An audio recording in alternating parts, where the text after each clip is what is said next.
আমাদের বাংলাদেশের একটা জাতীয় মসজিদ হলো বাইতুল মোকাররম, এটা আপনারা জানেন না? আমাদের বাইতুল মোকাররমের মতন একটা দামি একটা জায়গা, যিনি পূর্বের খতিব ছিলেন, সরকার পদত্যাগ করার পর থেকে উনি বাস পলায়নরত অবস্থায় ছিলেন। উনি যখন আসলেন, মাওলানা রুহুল আমিন সাহেব যখন আসলেন, আসার পরে অন্যায়ভাবে মিম্বর দখল করার জন্য খুতবা দিবেন, আলোচনা করবেন, এমন সময় মানুষ তার পিছনে নামাজ পড়তে সম্মতি না, অনেকে নাকচ করেছেন। কিন্তু কিছু তিনি ছাত্র আনলেন এবং তার কিছু দলবল আনলেন, আলার পরে মসজিদের মধ্যে একটা হট্টগোল শুরু করে দিলেন। ধাওয়া পাল্টা দেওয়া, অনেক মানুষ আহত হয়েছে, অনেক ছাত্ররা আহত হয়েছে। এই দায়ভার কে নিবে? এত সুন্দর আমাদের একটা প্রাণ কেন্দ্র বাইতুল মোকাররম, কষ্ট লাগে কথাগুলো বলতে। এই রুহুল আমিন সাহেব একসময় আমাদেরকে কলঙ্কিত করেছে, কওমি জননী উপাধি দিয়া পুরা কওমি অঙ্গনকে ধ্বংস করে দিয়েছে। এই মানুষটা আজ, এই মানুষটা এখন আজকে আলেম সমাজ কলঙ্কিত। এই মানুষটাকে দ্রুত আইনের আওতায় আনা হোক। এরপরে দেখলাম আপনার হুজুর যখন আপনার পিছু সরলেন, যখন পলায়ন করলেন, আপনার দেখলাম আবা কাবা পরিহিত একজন লোককে আনানো হলো। তার মানে এটা সম্পূর্ণ নাটকও হতে পারে।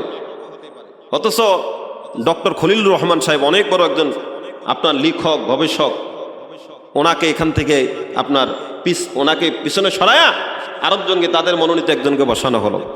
এই জন্য আমরা চাই জাতীয় মসজিদ সুন্দর হোক, আল্লাহর ঘরগুলো মসজিদ চলুক, সুন্দরভাবে চলুক।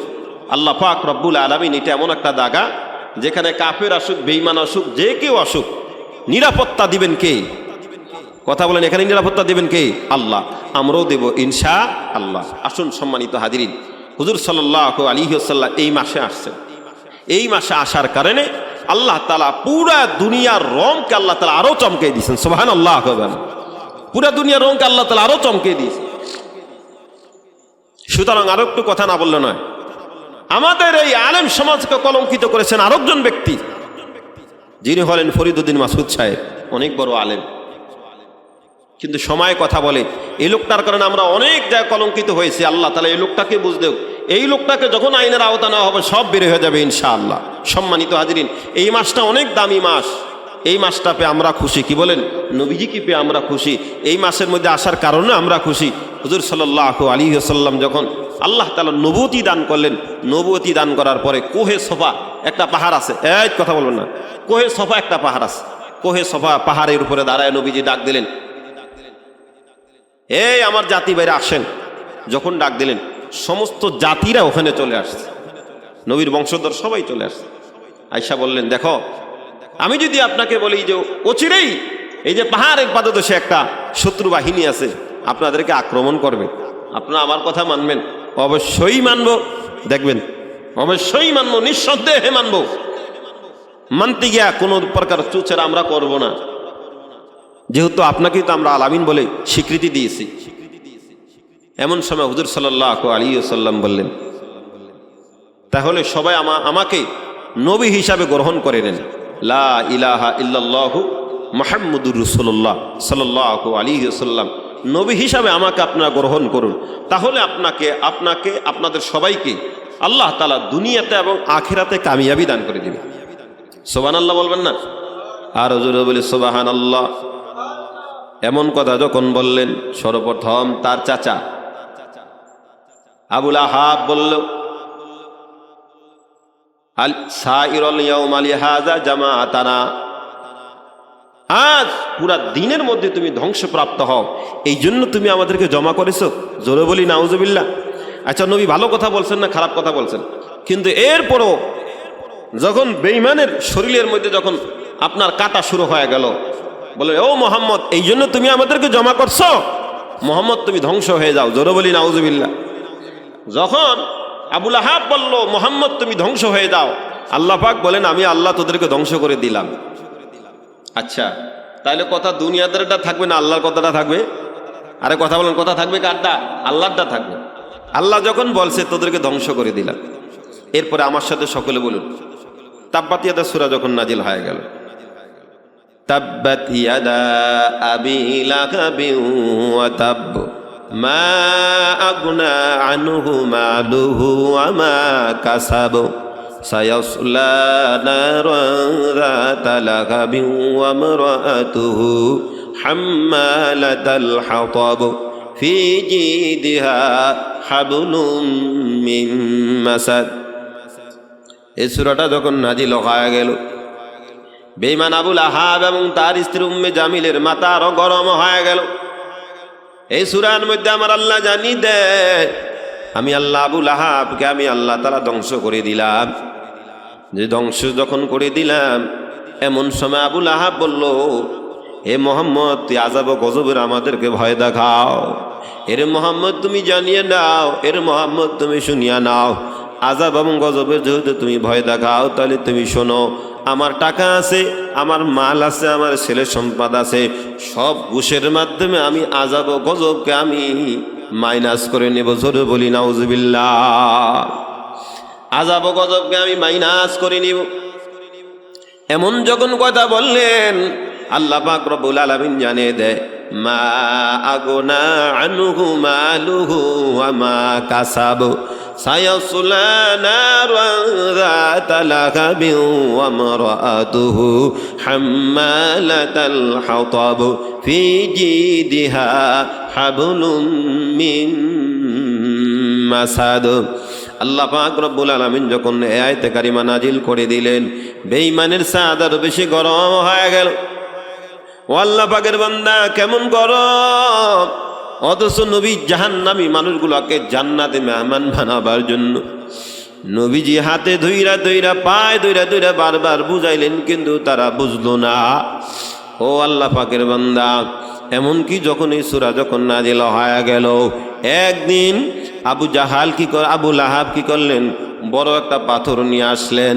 বড় একটা পাথর নিয়ে আসার পর যখন নবীজি মক্কাতুল মুকাররমায় যখন বসা আছে, এমন সময় আবু লাহাব বড় একটা পাথর নিয়ে আসার পর উদ্দেশ্য হলো, মুহাম্মদের গায়ে আমি পাথরটা নিক্ষেপ করব, যাতে করে মুহাম্মদ দুনিয়ার থেকে ধ্বংস হয়ে চিরতরে যেন বিদায় হয়ে যায়। যখন উদ্দেশ্য করে আসলেন, আর আমার আল্লাহ নবীর জানিয়ে দিলেন, ফেরেশতার মাধ্যমে আমার আল্লাহ হেফাজত করলেন। কেমন আমার আল্লাহ হেফাজত করলেন? আবু বকর রাদিয়াল্লাহু আনহু আর নবীজি এক জায়গায় সুন্দর করে দুজন যখন বসা ছিল, এমন সময় আবু লাহাব আসলো। আবু লাহাব আসার পর নবীজি আবু বকর রাদিয়াল্লাহু আনহুকে সামনে পায়া বলেন, ও আবু বকর, তোমার সাথী কই? বলে, আমার সাথী কই, আমি তো দেখি না। আল্লাহর নবী বলেন, আল্লাহ লান তারানি, সে আমাকে কখনো দেখতে পারবে না, কারণ আমাকে একমাত্র কেবলমাত্র হেফাজত করবেন কে? আরো জোরে বলুন, কে হেফাজত করবেন? এবার যখন আবু লাহাব দেখলেন নবী ওই জায়গায় নাই, একমাত্র আবু বকর ওই জায়গায় আছে, আবু লাহাবের সাদ আরো বেশি গরম হয়ে গেল। জিজ্ঞাসা করলেন, আবু বকর, তোমার বন্ধু কই? আমি জানি না। এরপর আবু লাহাব বলল, তোমার বন্ধু আমারে গালমন্দ করে, উম্মে জামিলও গালমন্দ করে, এবং উম্মে জামিল পর্যন্ত মারার জন্য উপক্রম হয়ে গেল। তোমার বন্ধুরে কই? আমি আজ তোমার বন্ধুরে পাইলে দুনিয়া জমিন থেকে বিদায় করে দিতাম। নবীরে সব কথা সময় মতন শুনে দেখে। আরো জোরে বলুন, কে শুনে দেয়? সকল কথা আল্লাহ পাক রব্বুল আলামিন শুনে দেয়। এরপর ওখান থেকে রাগ যখন নিয়ন্ত্রণ হয় না, যখন চলে গেল, নবীজি তো সকল কিছু দেখলেন, অনুভব করলেন। অনুভব করার পর এরপরে নবী আমার ওর পরে আবু লাহাব বাসার মধ্যে যায় তার ছেলেদেরকে তিনি ডাকলেন। উতবা, উতায়বা, মাতাব সব ছেলেদেরকে ডাকলেন। 3 জন ছেলে ছিল, নবীজির 2 জন কন্যা, 2 জনে বিয়ে করেছিলেন। উতবা একজন বিবাহ করেছিলেন, উতায়বা একজন বিবাহ করেছিলেন। তার সন্তানদেরকে ডাকলেন, এরে সন্তানেরা আয় আয়, তোরা আমারে ভালোবাসিস? বলে, হা আমি আপনাকে ভালোবাসি। তোরে মারে ভালোবাসিস? বলে, হা মাকে ভালোবাসি। যদি আমাদেরকে ভালোবাসো তাহলে আজ একটা শর্ত দিব, তাড়াতাড়ি মুহাম্মাদের মেয়েগুলির তোরা তালাক দিয়ে দে। আরো জোরে বলি নাউজুবিল্লাহ। এবং তালাক দিয়ে দিবি এবং খারাপ ভাষায় গালিগালাজ করিবি, প্রয়োজন হয় থুতু মারবি। কত থুতুর কথা উল্লেখ আছে। মেয়েদেরকে তালাক দিয়া নবীজির চেহারায় থুতু মারার কথা পর্যন্ত বলা আছে। এইভাবে নবীর যখন আঘাত করা হয়, যায়। নবীর এইভাবে যখন অপমান করা হয়, কিন্তু নবীও বরদাস্ত করতে পারে না, আমার আল্লাহ বরদাস্ত করতে পারে না। এমন সময় আপনার আমার পয়গাম্বরের জবান থেকে একটা বদদুয়া বের হয়ে গেল, আল্লাহুম্মা সাল্লি আলাইহি কালবাম মিন কিলাবিক। আয় আল্লাহ, আবু লাহাইবার সন্তানগুলোর আল্লাহ আপনি কুত্তাটি লাগায় দেন। আপনার তো অনেক কুকুর আছে, কুত্তাগুলো লাগিয়ে দেন। যার কারণে আবু লাহাব একদিন ব্যবসার উদ্দেশ্যে যখন রওনা হলো, উতবারের সাথে নিয়ে যখন রওনা হলো, আর রওনা যখন হয়ে গেল, দিন যখন শেষ হয়ে গেল, অর্থাৎ মাগরিবের সময় যখন চলে আসছে, এমন সময় এক জায়গায় তাঁবু গাড়লেন। অনেক মানুষ ছিল, তার সাথে অনেক বড় নেতারা ছিল। হঠাৎ করে কুত্তার ঘেউ ঘেউ আওয়াজ যখন শুনতে পেলেন, আবু লাহাব বলেন, আমার বড় ভয় হয়। ওই যে আব্দুল্লাহর বেটা মোহাম্মদ যে বদদুয়া করেছিলেন, আল্লাহুম্মা সাল্লি আলাইহি কালবাম মিন কিলাবিক, আল্লাহ আপনার কুত্তাগুলোর মধ্যে থেকে কুত্তাটা লাগিয়ে দেন, ওই বদদুয়ার আমার বড় ভয় হয়, আমার বড় ভয় হয়। এমন যখন করলেন, আর কওমের লোকজন বলেন, না না, ভয়ের কোনো কারণ নাই। আমরা এত মানুষ থাকতে মুহাম্মদের বদদুয়া কোনো কাজে লাগবে না। জোরে বলি নাউজুবিল্লাহ, আরো জোরে বলি নাউজুবিল্লাহ। বদদুয়া নবী জবান থেকে বের হয়ে গেল, কবুল করেছেন কে? নবীজির জবান থেকে বদদুয়া শুধুমাত্র বের হয়ে গেল, একমাত্র কেবলমাত্র বদদুয়াটা কবুল করছেন কে? আল্লাহ কবুল করছেন। যার কারণে সিরাতে ইবনে হিশাম থেকে শুরু করে একাধিক যত সিরাতের কিতাব আছে, সিরাতে মুস্তাফা বলেন, সিরাতে মোগলদাই বলেন, একাধিক সিরাতের মধ্যে আছে ওই নবীজির বদদুয়া থেকে আবু লাহাব বাঁচার জন্য, সন্তানকে বাঁচার জন্য, যেহেতু নেতা, সন্তানকে বাঁচার জন্য অনেক উঁচা একটা জায়গা করলেন, তাবু করলেন, অনেক মানে আপনার একটা কি জানি মিনারের মতন করলেন। ছেলেকে রাত্রেবেলা উপরে রাখবেন, যাতে করে মুহাম্মদের বদদুয়ারে যে কুত্তায় যেন আমার ভাতিজা, আমার ছেলেরা যেন কোনো ধ্বংস করতে না পারে। কিন্তু বুঝতে হবে, এই কুত্তা প্রেরণ করেছেন কে? আরে জোরে বলেন, কে প্রেরণ করছেন? আল্লাহ প্রেরণ করেছেন। কি বলেন, গুলি মিস হইতে পারে, নবীজির বদদুয়া কখনো মিস হবে? আরে কথা বলেন না কেন? কখনো মিস হওয়ার আশা করা যায় না। যাই হোক, অনেক লোকের সমাগমের মাধ্যমে, নজরদারির মাধ্যমে, প্রকৌশলের মাধ্যমে, এমনকি আপনার বিভিন্ন আপনার ওইটাতে কি বলা হয়, এই যে আপনার বিভিন্ন সিকিউরিটির মাধ্যমে অনেক উঁচুতে রাখলেন, অনেক পাহারাদার নিযুক্ত করলেন। তারপরেও দেখলেন রাতের বেলা আল্লাহ কর্তৃক কুকুর আইসা তার ছেলেকে চিড়ে খেয়ে টুকরা টুকরা করে দিয়েছে। জোরে বলে আলহামদুলিল্লাহ, আরো জোরে বলে আলহামদুলিল্লাহ। তাহলে বুঝতে হবে এই কুকুর দুনিয়ার কেউ প্রেরণ করে না, একমাত্র কেবলমাত্র এই কুকুর প্রেরণ করছেন কে? একটু আওয়াজ করে বলেন, কে প্রেরণ করেছেন? আল্লাহ এই কুকুরকে প্রেরণ করেছেন। সুবহানাল্লাহ ওয়া বিহামদিহি। মুয়াজ্জিন সাহেব এদিকে আসেন। এই কুকুরকে প্রেরণ করেছেন কে? আল্লাহ প্রেরণ করেছেন। তা শুন, আল্লাহ পাক রব্বুল আলামিন এই কুকুরকে প্রেরণ করেছেন। এদিকে আসো, তাড়াতাড়ি আসো, উপরে মাইকটা দিয়ে দেওয়া হবে।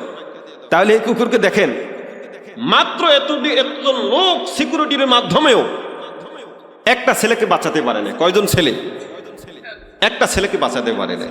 তাহলে বুঝতে হবে অভিশাপ কেমন বড় অভিশাপ। নবীজি কষ্ট পেয়েছেন, নবীজি আঘাত পেয়েছেন। আঘাত আর কষ্ট পাওয়ার কারণে নবী যখন বদদুয়া করেছেন, এই বদদুয়াকে কেবলমাত্র একমাত্র গ্রহণ করেছেন কে? আল্লাহ গ্রহণ করেছেন। সম্মানিত হাজিরিন, তাহলে বুঝতে হবে নবীর বদদুয়া গুলি মিস হইতে পারে, কোনোদিন বদদুয়া মিস হবে? আরে কথা বলেন না কেন? কখনো বদদুয়া মিস হওয়ার কোনো আশা করা যায় না।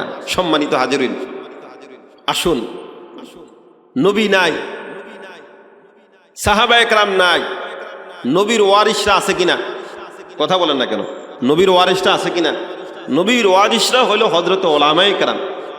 তাফসীরের মধ্যে আছে নবীর ওয়ারিস হযরত উলামায়ে কেরামদের সাথে কথা বলার ক্ষেত্রে কথার আওয়াজটা যেন না উঁচু হয়, ঠিক কিনা? এবং সম্মান বজায় রেখে করতে হবে।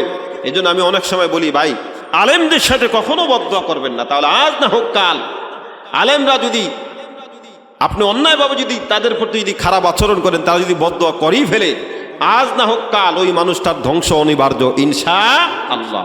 আজ না হোক কাল ধ্বংস হবেই হবে, যেহেতু নবী নাই, নবীর ওয়ারিস হযরত ওলামায়ে কেরাম, তাদের বদদোয়া যদি কারো বিরুদ্ধে লেগে যায়, আজ না হোক কাল সে ধ্বংস হবেই। আল্লাহ পাক আমাদের সকলকে হেফাজত করুন। আরো জোরে বলুন আমিন।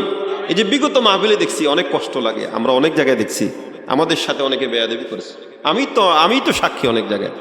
এই যে আপনার নগদের মাত্র 20-25 দিনের আগের ঘটনা, আপনার এক মাহফিলে একজন বেয়াদব ভাইসা উচ্চ তাচ্ছিল্য ভাষায়, কটাক্ষ ভাষায় মাহফিলকে বন্ধ করার জন্য যখন চেষ্টা করলো, যে ওলামায়ে কেরাম এতদিন পর্যন্ত চুপ ছিল, লজ্জার বশবর্তী হয়ে কিছু বলতেন না, আজ ওই ওলামায়ে কেরাম আমার ভাই আব্দুর রহিম আল মাদানী যখন মাহফিলকে বন্ধ করার জন্য, আমার মাহফিল একাধিক আলেমের মাহফিল যখন বন্ধ করার জন্য আসছে, উনি বলেন আল্লাহর কোরআনের দাওয়াত হবে, নবীদের ওয়ারিসদের কথা হবে ওপেন, কিসের আবার থানার অনুমতি? কথা বলেন ঠিক কিনা? কিসের থানার অনুমতি হবে? আল্লাহর কোরআনের আলোচনা চলো ওপেন, কোনো অনুমতির প্রয়োজন নাই। যেই বাধা দিতে আসবে কোনো কথা নেই, অমনি ফিরা, অমনি কি ভাই, অমনি পিড়াইতে হবে ইনশাআল্লাহ।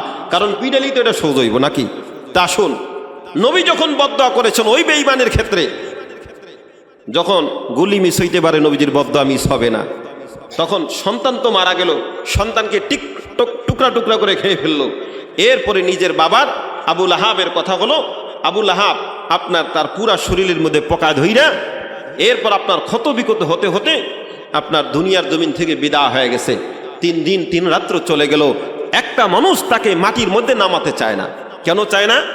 নবীর বদদোয়া কাকে বলা হয়? কেন চায় না?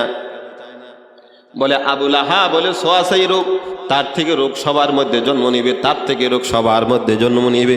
এই জন্য 3 দিন 3 রাত্র চলে গেল, তাকে দাফন করে না।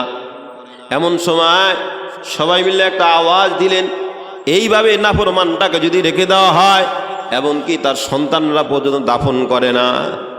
যেই আবু লাহাব বলল, যেই বেঈমানেরা বলল মুহাম্মদ তুই ধ্বংস হয়ে যা, মুহাম্মদ তুই নির্বংশ হয়ে যাবি, আল্লাহ পাক বলেন ও বেঈমান, আমি আল্লাহ তোদেরকে নির্বংশ করে দিলাম।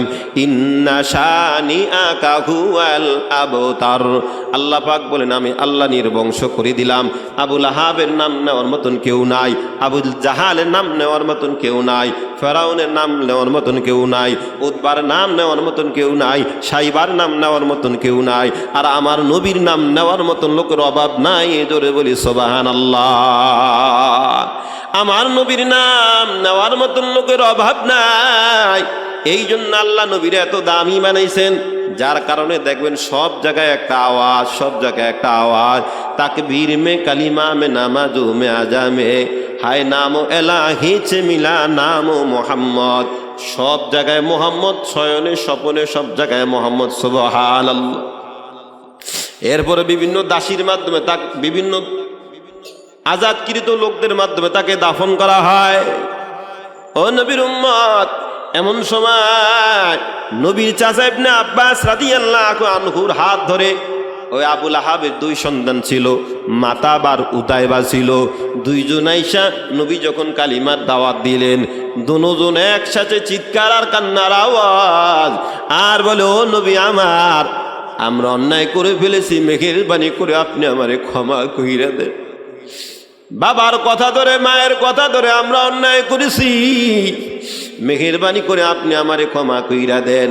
এইভাবে যখন আর্তনাদ শুরু করে দিল, আর 2 ভাই বলা শুরু করে দিল লা ইলাহা ইল্লাল্লাহু মুহাম্মাদুর রাসূলুল্লাহ আশহাদু আল্লা ইলাহা ইল্লাল্লাহু ওয়া আশহাদু আন্না মুহাম্মাদান আবদুহু ওয়া রাসূলুহু সাল্লাল্লাহু আলাইহি ওয়াসাল্লাম। কালিমা পড়ে যখন মুসলমান হয়ে গেলেন, ও নবীর উম্মত, নবীর স্পষ্ট দুশ্মনও যদি যখন নবীর কাছে আইসা কালিমা পড়তো, নবীর সাথে আর কোনো দুশ্মনী নাই, আর কোনো আদাওয়াতি নাই। কারণ কালিমার মালাটা গলায় লাগানোর পর এই মানুষটা দামি একমাত্র কেবলমাত্র ঘোষণা করেছেন কে? আমার আল্লাহ তাকে দামি ঘোষণা করেছেন। নবী যেমন দাম, দুনিয়া তো দাম, পরকালে নবীর দাম। এর নবীর উম্মত আর আলোচনা দীর্ঘায়িত করব না। আজানের তো সময় হয়ে গেল। নবীর অনেক বড় দাম, আখিরাতে পর্যন্ত যান।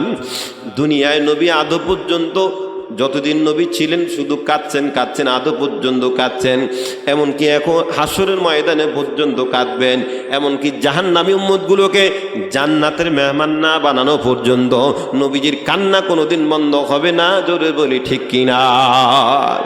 নবীজির কান্না কোনোদিন বন্ধ হবে না। আল্লাহর নবী সাল্লাল্লাহু আলাইহি ওয়াসাল্লাম যখন দেখবেন হাসরের ময়দানে সমস্ত মানুষগুলোকে হাঁকায়া যখন জাহান্নামের মধ্যে নিয়ে যায়, এমন সময় নবী আমার বলবেন, ও আল্লাহ, আমার উম্মতগুলোরে বাঁচান বাঁচান, আপনার বান্দাগুলোরে বাঁচান, এরা তো জাহান্নামের মধ্যে চলে যায়। দেখবেন জাহান্নামের ফেরেশতারা জাহান্নামের শিকল লাগায়া পর্যন্ত জাহান্নামকে ধরে রাখতে পারে না। জাহান্নাম তাদেরকে ধরে জাহান্নামের মধ্যে নিয়ে যায়। এমন সময় নবী আমার বরদাস্ত করতে পারবে না। নবী বারবার বলবেন, আল্লাহ বাঁচান বাঁচান, আমার উম্মতগুলোরে জাহান্নামে তো খেয়ে ফেলবে।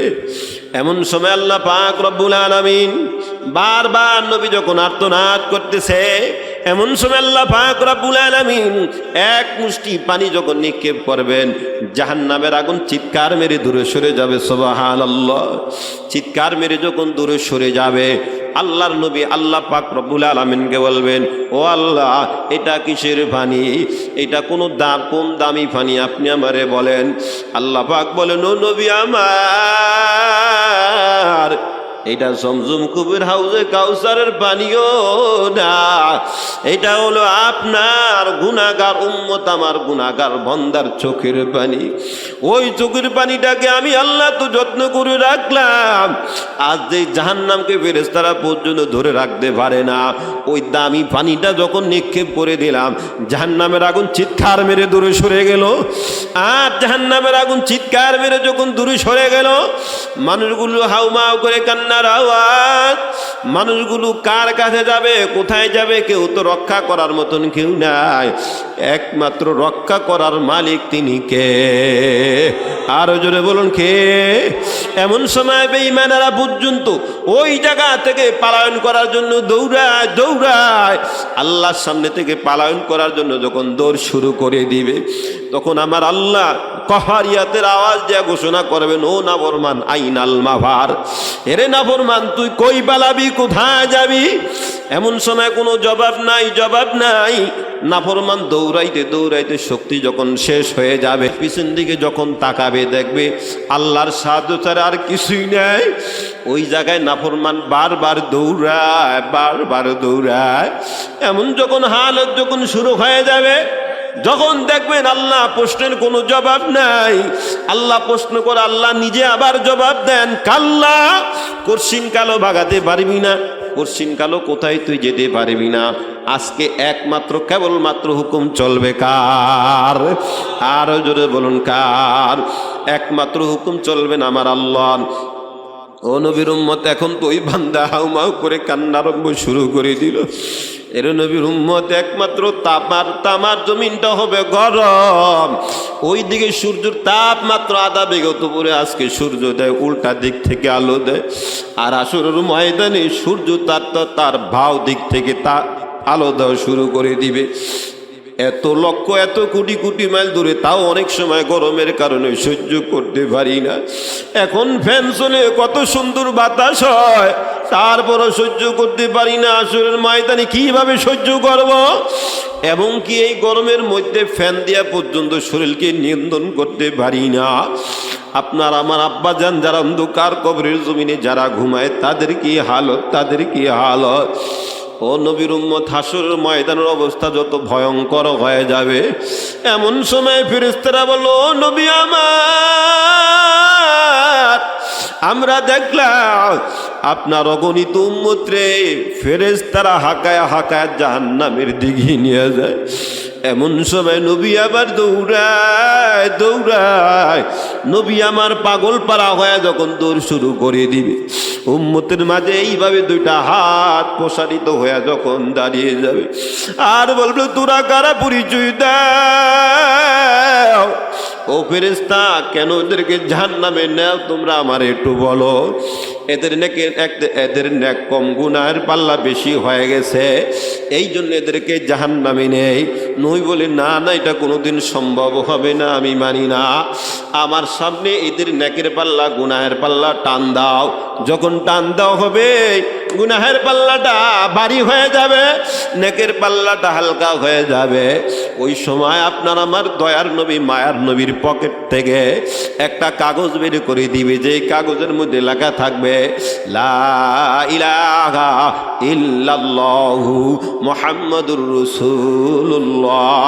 এই কাগজটা যখন মিজানের পাল্লাটা, নেকির পাল্লাটা যখন দেওয়া হয়, আর গুনাহের পাল্লাটার কোনো ওজনই হবে না, সাথে সাথে নেকের পাল্লাটা সম্পূর্ণ ভারী হয়ে যায়।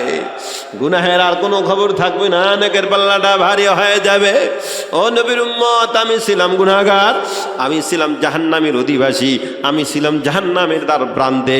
নবীর কষ্ট মুজাহাদা হওয়ার কারণে, নবীর মেহনত আর মুজাহাদা হওয়ার কারণে, দয়ার নবী মায়ের নবী হওয়ার কারণে, নবীর রহমাতাল লিল হওয়ার কারণে, নবী আপনার আমার নবীর উসিলায় আমাকে আমার আল্লাহ জান্নাতের মেহমান বানিয়ে দেন, স্বয়ং আমার আল্লাহ।